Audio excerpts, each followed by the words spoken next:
minutos, 9h35. Rosane de Oliveira está no nosso estúdio, na Rádio Gaúcha Porto Alegre, já recebendo o arcebispo de Porto Alegre, presidente da Conferência Nacional dos Bispos do Brasil, Dom Jaime Spengler. Dom Jaime, seja bem-vindo, obrigado pela presença, um bom dia.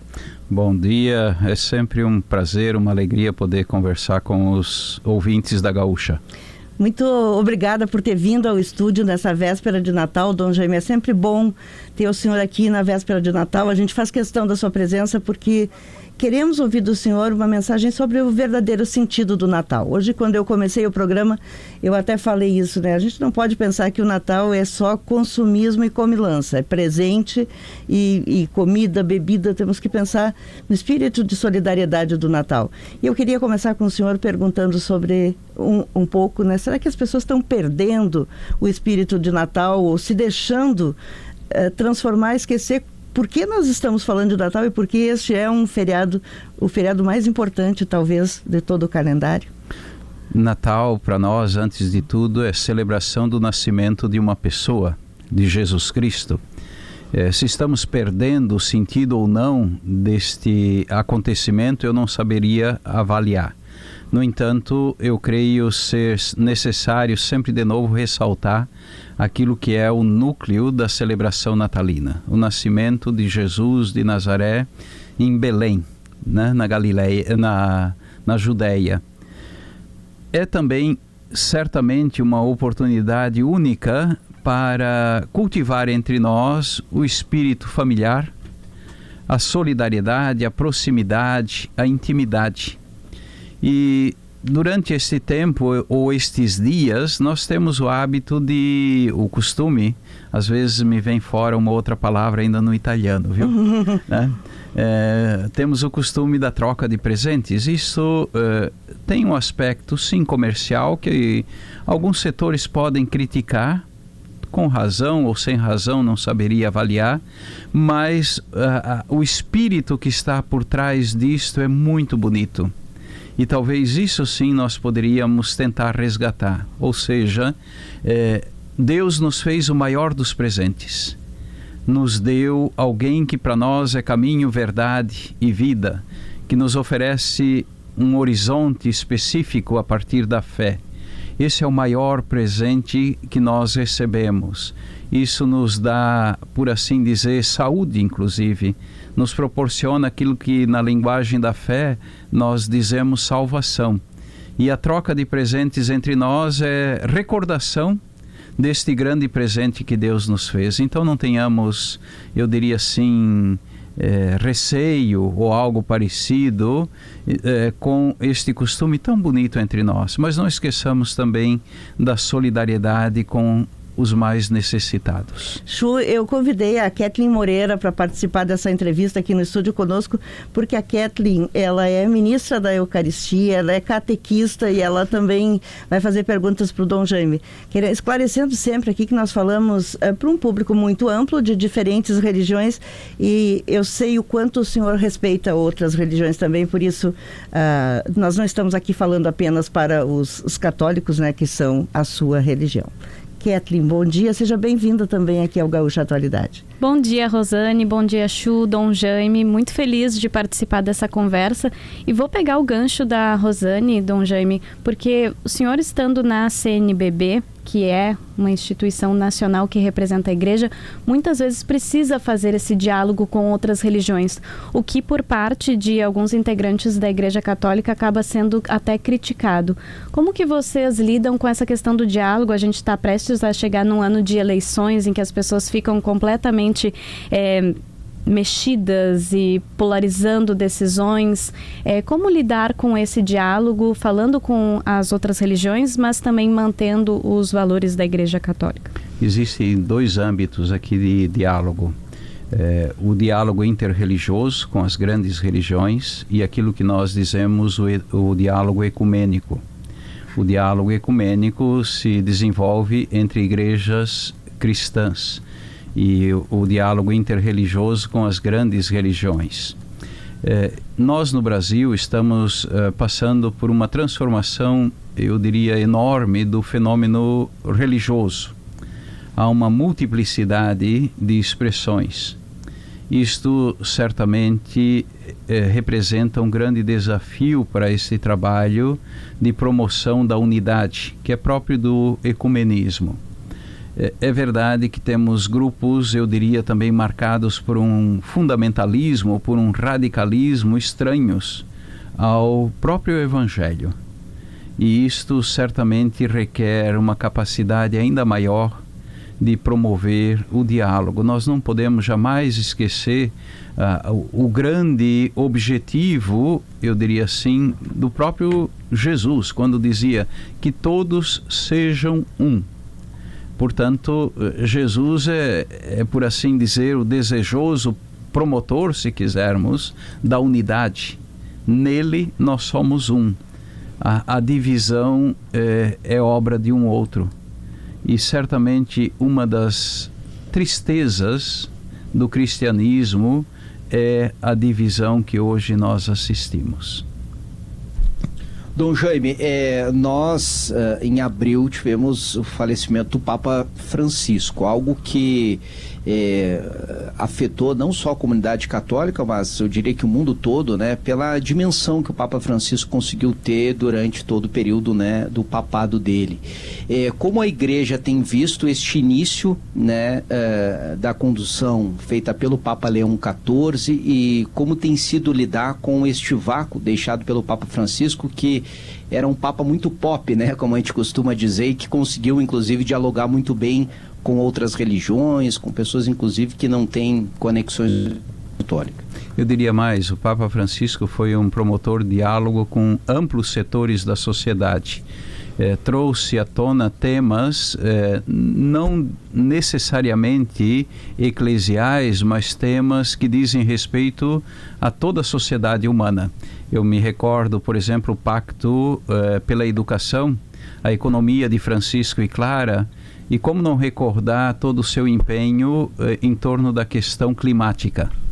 E há pouco aqui ainda se comentava do que aconteceu ontem aqui na Serra Gaúcha. Mais uma vez o Rio Grande do Sul é atingido por um desses fenômenos da natureza que causa destruição e preocupação. O Papa Francisco conseguiu, através do seu modo de ser e através do seu magistério, propor esta temática como um tema que envolve toda a humanidade.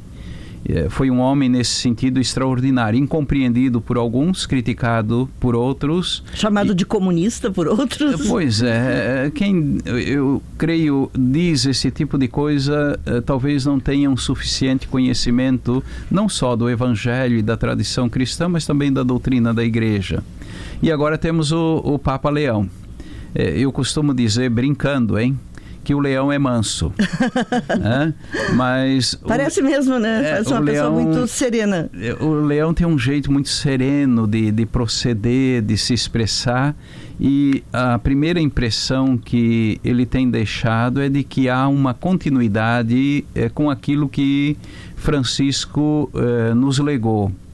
E eu faço votos realmente que ele possa dar continuidade de uma forma, eu diria, serena, mas ao mesmo tempo firme, porque a humanidade necessita sim abordar e continuar dialogando em torno de questões destas e outras questões que são decisivas para o futuro da sociedade, da democracia e da própria Igreja. O Papa Francisco foi um grande defensor dos pobres, né? E eu estou puxando esse assunto porque vários ouvintes pedem que eu questione o senhor sobre esta, entre aspas, pena de silêncio imposta ao padre Júlio Lancelotti pela Diocese lá de São Paulo, impedindo que as missas dele sejam transmitidas ao vivo, como sempre eram, ou que ele se manifeste nas redes sociais. Qual é a avaliação da CNBB sobre isso? E há uma justificativa de que seria para proteger o padre Júlio, mas ao mesmo tempo uma reclamação muito grande dos fiéis dele, né, de que a palavra dele foi cortada. Antes de tudo, um comentário a respeito do que ouvimos durante o funeral do Papa Francisco na Praça de São Pedro, de alguns imigrantes, moradores que estão ali no colonato da Basílica de São Pedro, da Praça de São Pedro. Quando o corpo ia saindo para a sepultura na Basílica de Santa Maria Maior, escutar de um outro dizer assim: esse homem nos entendia e a gente entendia ele. Isso foi muito bonito. Sobre a questão do padre aqui no Brasil, a CNBB ela não se manifesta jamais sobre a questão individual de um presbítero ou de outro quando surge semelhante tipo de questão. Por quê? Porque cada sacerdote ele está incardinado numa diocese e o bispo da diocese é o responsável por aquele sacerdote. É verdade, sim, que a decisão do arcebispo de São Paulo causou uma celeuma imensa na mídia nacional.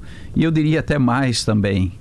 Eu nunca vi tanto jornalista se tornar de repente tão católico quanto nesse contexto da decisão do arcebispo. Verdade é que, é a minha impressão pessoal, o Padre Júlio já estava sendo também usado por grupos, seja de um lado, seja de outro. E nesse sentido, a solicitação do arcebispo de que ele se afastasse das redes sociais e as celebrações eucarísticas dele não fossem mais transmitidas, me parece uma decisão prudente, inclusive para protegê-lo, porque nós não podemos permitir que as pessoas sejam usadas para esta ou aquela ideologia, seja de esquerda, seja de direita. E o padre Júlio Lancelotti desenvolve um trabalho extraordinário junto aos moradores de rua, essa população às vezes tão invisibilizada e tão sofrida nas nossas periferias e nos nossos grandes centros de cidade. Além disto, o padre Júlio Lancelotti é vigário episcopal na Arquidiocese de São Paulo. Isso significa que ele desenvolve ou tem um cargo de confiança do arcebispo no seio da Arquidiocese. Ele, como vigário episcopal para uma área específica da Arquidiocese, é quase como se fosse, talvez na nossa linguagem civil, um vice-arcebispo para um âmbito específico da vida pastoral. Dom Jaime, o senhor falou das redes sociais. Me parece que nos últimos tempos, cada vez mais a gente tem visto até influencers que não são ligados à igreja ou outras religiões, falando mais sobre espiritualidade, usando esses devocionais. E isso, de uma certa maneira, ajuda algumas pessoas a buscarem essa espiritualidade, mas também eles têm influência e eles são exemplos para o bem ou para o mal. Como que o senhor vê essa ampliação de influencers falando de espiritualidade, de igreja hoje em dia? Antes de tudo, eu gosto de um ditado dos agricultores aqui da nossa região que diz assim: saco vazio não para em pé. E é verdade. Uma existência humana, um projeto humano, seja em que âmbito for da sociedade, se não está amparado por uma espiritualidade ou por uma mística vigorosa, ela não se sustenta no tempo. A espiritualidade e a mística são fundamentais na vida de qualquer pessoa ou na sustentação de qualquer projeto. Portanto, a promoção da espiritualidade é algo fundamental, inclusive para a saúde espiritual, psíquica e, por que não dizer, também física das pessoas. Hoje nós estamos numa sociedade, eu diria assim, marcada pelo cansaço. É uma expressão célebre que está aí entre nós, né? E eu diria uma sociedade doente. A nossa sociedade dá sinais de doença. Me pergunto esses sinais que estão aí se manifestando de uma forma sempre mais contundente. Haja visto, por exemplo, o número de feminicídios, já que estamos aqui entre mulheres, né, Rosana e Kathleen? Que bom que o senhor falou nisso, será Dom Jaime, porque esse é um tema que nos preocupa e nos dói muito. Eu já quero que o senhor, como mensagem de Natal, faça um apelo para as pessoas serem mais pacientes também. Quando nós perdemos as grandes referências da existência humana, os grandes valores, tudo se torna permitido. E é um pouco isso que nós estamos, eu diria, assistindo. Na proximidade do Natal, amanhã é Natal, hoje nós já celebramos o Natal, né? Nós temos ali algumas figuras extraordinárias. A primeira é a figura de Maria de Nazaré, uma mulher simples, mas uma mulher focada, uma mulher centrada. José, um homem que tem dúvidas, um homem que vacila, um homem que sonha.